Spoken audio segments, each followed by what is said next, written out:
La parole est à Robert Navarro.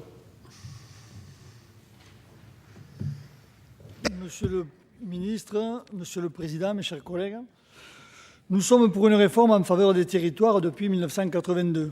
Nous avons porté la décentralisation, nous l'avons défendue face aux attaques d'une certaine droite. Dans cet article 3, nous nous opposons au nouveau dogme, la réduction brutale du nombre des conseillers communautaires. Alors que pour inscrire la France dans la modernité européenne, il faudrait aujourd'hui avancer dans la décentralisation. Le texte qui nous est présenté constitue un immense retour en arrière. Tout ça peut-être parce que la politique menée dans ces territoires ne plaît pas. Les amendements que nous défendons ne visent pas uniquement à nous opposer au texte.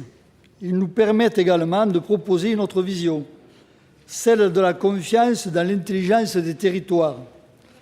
Dans cet article 3, portant sur l'élection et la composition des conseils communautaires, plusieurs de nos amendements visent à prendre en compte les remarques émises par les associations d'élus.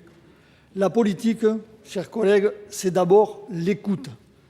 Plusieurs de nos amendements à cet article réaffirment des principes essentiels. La représentation des territoires doit être juste, avec un siège minimum par commune. La répartition des sièges doit prendre en compte aussi des données démographiques. De même, il convient de préserver une représentation satisfaisante de toutes les collectivités dans les communautés très peuplées et composées de nombreuses communes. Également, afin de laisser une certaine marge de manœuvre, il est essentiel de donner aux communes la liberté de créer et de répartir à la majorité qualifiée une enveloppe de sièges supplémentaires. C'est l'objet de notre amendement 67. Enfin, il est primordial de laisser les communes libres de participer ou non à la constitution d'établissements publics de coopération intercommunale. C'est l'objet de plusieurs de nos amendements.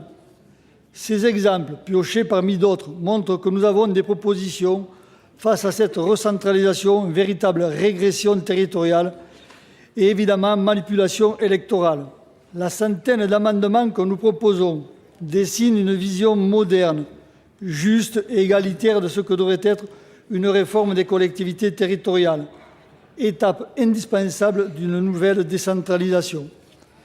Les 560 000 élus locaux méritent mieux que ce texte, eux qui défendent les valeurs républicaines au quotidien, les services publics, et cela au plus proche des citoyens. Mes chers collègues, pensez à eux au moment du vote de chacun de nos amendements. Merci, mon cher collègue.